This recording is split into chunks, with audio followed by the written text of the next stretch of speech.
Good morning, everybody. It's Thursday, March 7th, coming on 5 a.m. And going to be quick because there's not really too much to go over other than a little bit of warnings. Going over yesterday, respectable 150% on those SPX 5130 calls. Again, 10 o'clock in the morning, put that out there in the 0 DTE room. 220 made it down to 170. I believe they made it a little bit lower. Yeah, they made it to 152. And I posted this at 12:36 in the afternoon after I shared this at 12:41 in the afternoon that we're 3 points shy of filling the gap completely. We're 2 points shy of that plus 1% that we were looking for, planning for. We were 6 cents shy of that 20 points from the open. So close enough for me. I'd only had an hour's sleep since futures opened the other day, and I was sitting there watching it. Like I shared, the weakness in the QQQ and the non-AI is very, very clear. And, we timed it. We timed it perfectly. You hit the top right there at 12:32 in the afternoon. And then there it was as you went into 1:30. And then you bottomed on the 10-day moving average at 12:15 or 2:15. You shook around. Obviously, even though price is up at a very high level, things are not as good as they seem. And I tell you, it's been a rough day today. It's been a really rough day over here. I'll share this clip with you. Okay, so I just saw something moving in my refrigerator that shouldn't be. Hold on, there it is, there it is. So it's moving right there. I seen it. Hold on. This out of the way. You know what it might be? It might just be like one of these kind of just shifted and moved. But I could have swore I saw something moving. Yeah, no, I don't see anything else. I'm looking in the reflection too. I don't see anything. Now, what was that? So now that you are actually fucking awake, probably maybe had a heart attack, let's get into this. Today is the ECB rate decision, the interest rate decision, which will be no change at 8:15, and they will go on to say blah, blah, blah, blah, blah, blah, blah, blah, blah, which is the same thing that you're going to hear tonight when Joe Biden shits his pants on live TV doing the State of the Union address. Later on today in the morning, we got continued jobless claims, fractional little bit of movement that we get off of this job stuff. Powell testifies again, which will be the exact same thing that he said yesterday, just to a different group of people that have a little bit of a higher position since he's speaking to Congress, the Senate, not the House of Representatives. At 12 o'clock, at 11:30, we got a 4-week bill auction. Nothing really significant about that, but I'll get into it. At 12 o'clock, we get the quarterly financial accounts. We have consumer credit at 3 o'clock. Biden speaks tonight at 9 p.m., and tomorrow is the non-farm payroll jobs report. Please pay very close attention to the top of your email, same as went out going back a week ago and the week before and the week before as we go into Shabbat Shalom Friday. Pay very close attention to that. However, know that, Cal Ripken's consecutive games played streak, it ended. Joe DiMaggio, same thing. Everybody's streak comes to an end.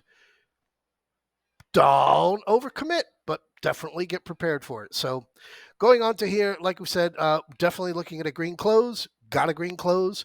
Closed up 26 points. However, again, showing you how data is data, and data is as much data as it is. We did not close plus 20% above the plus 15% gap up. It's the first time since Shabbat Shalom began. Something to pay attention to. Just be aware of. That's all you're doing. We did close in the 5100s again. We did have a 36-point range. Those of you that took the overnight 50, 75, 50, 80 puts, 67%. Can't go wrong with that. And over on the QQQ, not good. Like I say, not good. You did have a plus 1% day, which was pretty much the gap up. But from there, it just went to shit. And I'll get to QQQ here in a second. SPX, like we said, right down to that 10-day moving average, again to the 10-day moving average, again to the 10-day moving average, again to the 10-day moving average, after having broke above the 5-day to go into that gap, but then failed right back. And you could see how it was resisting all afternoon. It's a video game, people. You got to respect it. Oh, and right now, somebody has just been stupid enough. Let me get this on real time. Somebody has just been dumb enough to buy NVIDIA at 900 plus. Proves to you that there is an idiot born every day. On to the SPX, bigger, wider view. Again, that coming off of that 49.46 was a 4.4% move. Been a little bit bouncy, been a little bit shaky here. Tiny little gap to the upside, 3 points, not filled yet. Call it what you want. And you have your gap from overnight down here, down below. And again, remember, you are going into the potential of a 17th out of 19 weeks being green with your major tech that is not AI fucked. Coming onto the QQQ, and again, sons of bitches came down, double bottomed us here, right at that 433.36, 433.50, whatever you want to call it. We made it up, did not fill that gap. Like I said, Finman, 442, that's the spot you want to go sell the QQQs. Overnight here, we filled the gap perfectly down to the bottom. So again, nothing spectacular taking place as of now. Joe Biden shits his pants tonight on live TV. And tomorrow we have the non-farm payroll report with the Shabbat Shalom algorithm. Come over onto your VIX. 15 is some scary shit. 15 is some scary shit.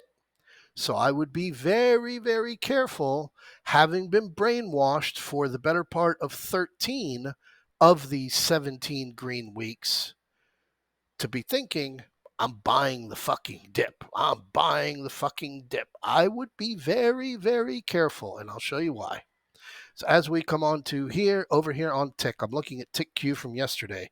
And yesterday, after you got through lunch, right there at 1:30, these minus 800 visits are not that they're saying, shit's hitting the fan, but they're telling you that shit ain't good. And as you can see here, other than your gap up open where you started plus 800, plus 1,000, there ain't nobody buying this shit anymore. So be careful.